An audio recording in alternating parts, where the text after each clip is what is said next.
A palavra de Deus é viva, perfeita e eficaz, e o registro bíblico de hoje, segundo episódio da nossa série sobre João. Lembrando, essa série não vai ser contínua todo final de semana. O Evangelho de João é muito grande, é muito complexo, como eu falei no vídeo de ontem, é a ponta do iceberg, ele é muito profundo e é o pico do Everest da teologia bíblica. Então nós vamos tratar de pouquinho em pouquinho, leituras comparativas. Eu acho que é o Evangelho.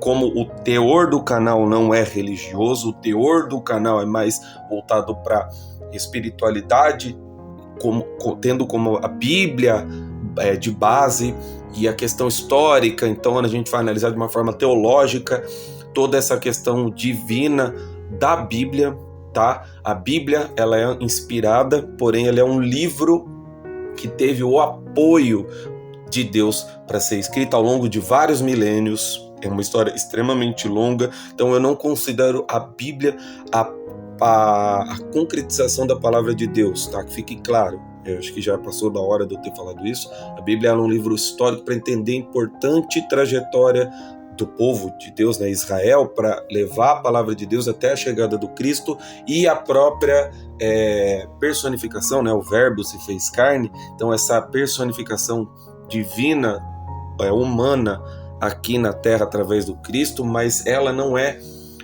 um manual para os tempos de hoje, principalmente. A gente pode considerar como um manual para nos apoiarmos, mas o uso exclusivo da Bíblia para vivermos por volta, ao redor dele, é muito delicado, é complicado. Então esse canal tem esse viés de entender a Bíblia como um livro, e um livro extremamente complexo, e essa complexidade não deve ser levada à risca e a ferro e fogo, pois ela vai causar problemas para todos nós na sociedade, principalmente essa sociedade conturbada e perturbada do jeito que está. Então vamos tomar cuidado, vigiai, porque não é tão simples assim usar a Bíblia para termos como base para a vida. Fica aqui o conselho. E toda essa teologia não vai ser feita como foi o Exílio a Cristo, uma série com 30 e tantos episódios. Nós ficamos praticamente 3 meses só na série do Exílio a Cristo. Então, de quando em vez trarei essa série para cá, como em breve vou começar a trazer algumas religiões baseadas na série do Exílio a Cristo. São séries permanentes, como a série das cartas de Paulo, que está aí no canal, série sobre o livro de Salmos. Então são séries que recorrentemente voltam ao canal. Deu uma vontade, eu trago passagens, parábolas, tem a série das parábolas também. É um canal de séries bíblicas voltadas para a parte teológica, política, história, geográfica, tudo relacionado à Bíblia, mas tentando ao máximo usar a palavra de Deus como foco e apoiadas na Bíblia, certo? Explicado aqui, vamos falar da teologia de João, que é tradicionalmente associada aos 5 livros do Novo Testamento que ele escreveu. Tá? O Evangelho de João, que é o que nós vamos falar na série, 1ª, 2ª e 3ª epístolas dele também, e como eu falei ontem, as revelações do Apocalipse. Tá? É considerada a parte mais profunda da Bíblia, do Novo Testamento e quase que da Bíblia inteira, e é frequentemente simbolizado pela águia. Ele é também considerado o filho do trovão, né? E é simbolizado pela águia, por voar alto na contemplação dos mistérios divinos, a águia joanina, tá? Sua contribuição teológica não se limita a contar a história de Jesus, como é o caso dos sinóticos, né? Mateus, Marcos e Lucas, mas a fornecer uma interpretação filosófica e teológica da pessoa do Cristo. Essa cristologia ao redor do Evangelho de João, ela é muito elevada, e o centro dela é a pessoa de Jesus Cristo, destacando simultaneamente a divindade absoluta e a humanidade plena. Então o Evangelho de João, ele é utilizado para as pessoas que não conhecem a palavra como foco, como a principal luz, porque ele é o mais completo. Ele trata a pessoa de Cristo, os ensinamentos e a divindade. Tanto é que ele é o único discípulo que estava lá, ao pé da cruz. Na série que eu fiz sobre a Páscoa, eu falei de João porque ele estava lá. Não quis usar, eu usei a passagem do Evangelho de João, mas eu gosto muito da passagem de Mateus porque ele estava na cidade quando aconteceu o fato, ele se localizou, tá? O centro da teologia de João, como eu falei, é a pessoa e a divindade de Cristo, e o conceito do Logos é o que abre, é o prefácio, né? Que eu não vou entrar em detalhes, porque tem vídeo no canal a respeito disso. Então, ele fala também da doutrina da encarnação. João sintetiza o ministério e o mistério da união hipostática, a união das naturezas divina e humana, de uma forma muito concisa e precisa, quando ele diz que o verbo se fez carne, em João 1,14. tá? A assunção da humanidade, sarx, o verbo grego, tá? Todo vídeo eu falo isso quando eu vou trazer palavras em grego e palavras em hebraico, que eu não sou fluente em nenhum dos idiomas. Sou professor de inglês, gosto de línguas, conheço um pouquinho do hebraico, mas nada de grego. Mas eu trago para a gente ver as palavras, e quanto mais próximo do original, do idioma do Testamento, seja ele antigo ou novo, fica melhor, tá? Quando ele fala dessa encarnação verbal, a natureza humana valida a realidade da humanidade de Cristo. E a manifestação da glória permite, através dessa encarnação, entender a glória de Deus, que antes nunca foi vista, apenas nos momentos de tabernáculo, lá no deserto, no Antigo Testamento, no Shekinah, em hebraico, tabernáculo, tá? Fosse vista e permitia que fosse vista a glória de Deus através de Jesus, tá? E outro ponto importante do Evangelho de João são as 7 declarações que eu mencionei ontem, fazendo referência direta ao Eu Sou, do Êxodo capítulo 3, verso 14, certo? E já no primeiro capítulo fica claro a fundamental ideia da teologia cristã e estabelece claramente, como eu falei, deixa claro a identidade humana e terrena, e divina, tá? Travou meu celular, que é onde eu coloco os roteiros, tá? Começa com a célebre palavra, né? No princípio era a palavra estava com Deus e era Deus. Então essa frase é a síntese do evangelho inteiro, tá? E essa afirmação implica que Jesus não é um ser criado, mas co-eterno. Ele estava, presta atenção, eu fiz essa referência no vídeo, mas eu vou reforçar aqui.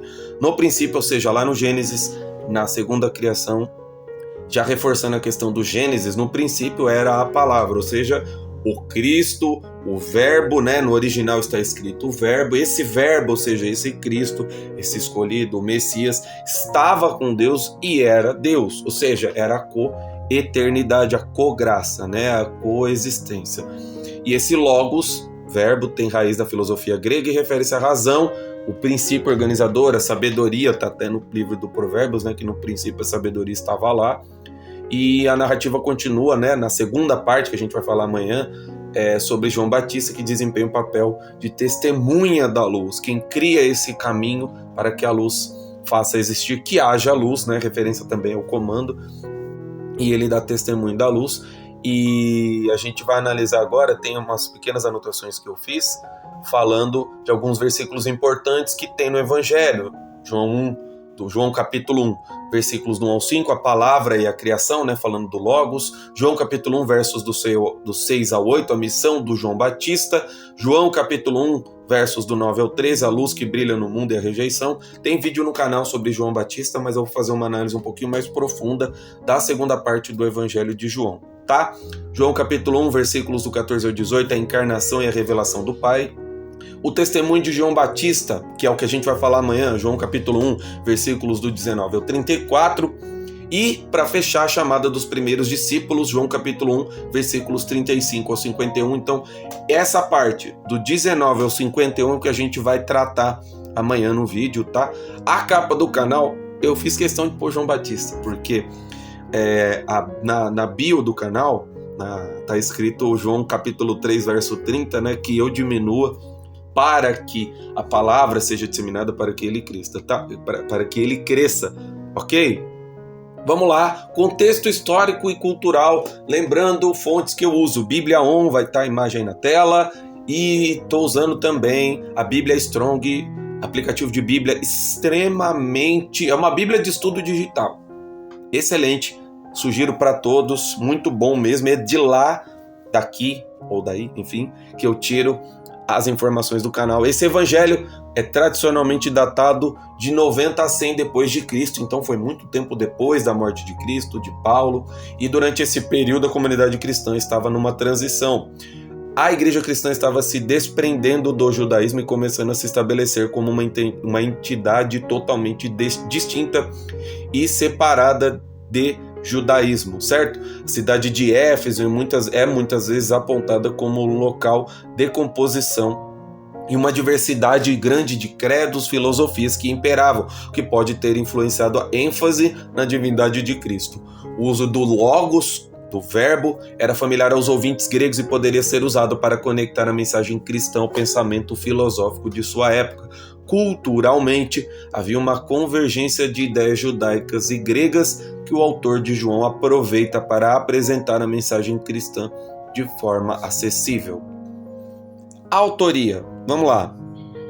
Comunidade de Éfeso, 90 a 100 depois de Cristo, a igreja de Éfeso teve uma participação importante na escrita do Evangelho. Alguns estudiosos, rabinos creem, rabinos messiânicos, tá? Tem alguns ao longo da história, foram poucos, mas segundo alguns estudiosos do início da igreja cristã, creem que não foi apenas João que escreveu, e sim uma comunidade ao redor dele que apoiou para a escrita desse evangelho. Embora o primeiro capítulo de João, continuando o estudo, tá? Ele se concentra mais na revelação inicial do Cristo e o seu papel divino, as referências escatológicas, as referências escatológicas podem ser inferidas com a ideia de que a luz, João capítulo 1, versículo 5, representa a revelação e a presença de Deus no mundo, algo que culminaria nos eventos finais e na parousia, que significa em grego o retorno do Cristo, tá? A figura de Jesus como a luz que brilha nas trevas pode ser interpretada escatologicamente. Quando eu falo de escatologia, é a revelação do fim dos tempos, certo? Isso é uma ideia dos essênios, tá? Os precursores do que aconteceu no início do cristianismo, certo? Tem vídeo no canal a respeito sobre os essênios. E essa escatologia, uma vez que sugere a verdade do Cristo, de Deus, eventualmente o triunfo sobre a escuridão, fazendo referência à epístola de João, tá? Pode ser que no futuro da série eu faça comentários sobre as epístolas de João. A Bíblia é muito extensa, então não tem como eu falar tudo de uma vez. Mas, enfim, vamos continuando e com o passar do tempo a gente vai tratando de mais assuntos, aprofundando essa série. Por isso que eu falei, é uma série permanente, pelo menos enquanto ocorrer assuntos a respeito disso, mas vamos falando sim sobre as epístolas, sobre Apocalipse, eu faço referências, passagens, enfim.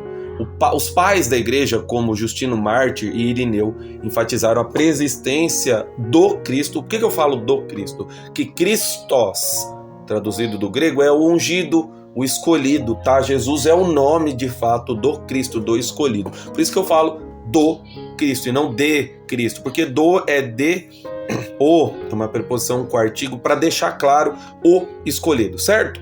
E sua natureza divina. Então, a preexistência do Cristo e a natureza divina, conforme revelado. Então, ele existia antes de toda a existência, não como algo criado, mas como um criador já existente, e a natureza divina dele na Terra. Conforme revelado em João 1. Os reformadores, incluindo Martinho Lutero e João Calvino, também procuraram destacar a importância da encarnação. Falando da natureza divina, os reformadores como Martinho Lutero, João Calvino, procuraram destacar essa importância da encarnação, a necessidade de entender Jesus não apenas como um professor, mas como filho de Deus que trouxe a salvação. Lutero frequentemente cita a passagem sobre a luz e a escuridão, que faz referência ao Gênesis também, tá? Como uma alusão ao pecado e a necessidade da graça. Para fechar essa ideia, vamos falar algumas aplicações práticas do Evangelho de João sobre a identidade de Cristo, assim como João Batista testemunhou, somos chamados a compartilhar a luz de Cristo com aqueles ao redor. Por isso que chama Evangelho, traduzindo o Evangelho do latim para o grego, Evangelion, seriam as boas novas, quando você anuncia as boas notícias, coisa boa, não só guardar com você, tá? Como acontecia muito nas sinagogas, né? As pessoas se locomoviam até as sinagogas para falar com o mestre. A ideia é que todo mundo que conhece a mensagem prega a toda criatura, né? Tá na Bíblia. Reconhecimento da divindade crística, refletir diariamente sobre a divindade de Jesus pode fortalecer a fé e a confiança nas promessas de Deus. Viver como a luz, a busca e a vivência de maneira que a luz do Cristo reflita sobre as pessoas, promovendo o amor e a verdade em nossas interações. E algumas curiosidades para a gente fechar o vídeo de hoje. Uma curiosidade interessante é que o Evangelho de João é o único que apresenta a narrativa de Nicodemos, que é mencionada pela primeira vez neste livro, e do seu famoso diálogo com Jesus sobre o novo nascimento. João capítulo 3, versos do 1 ao 21. E isso destaca a ênfase de João em entender a fé em termos de relacionamento pessoal com Cristo. Outra curiosidade é que o Evangelho de João usa a palavra mundo mais de 70 vezes, o que reflete tanto a condição da humanidade quanto a abrangência da obra redentora de Cristo. Certo? Fechamos aqui o vídeo sobre continuando a análise do Evangelho de João, para a gente entrar de fato nessa pregação registrada sobre a vida de Cristo, certo? Que Deus abençoe a todos, que nós possamos crescer na graça e no conhecimento do nosso Pai Celestial, e até o próximo vídeo.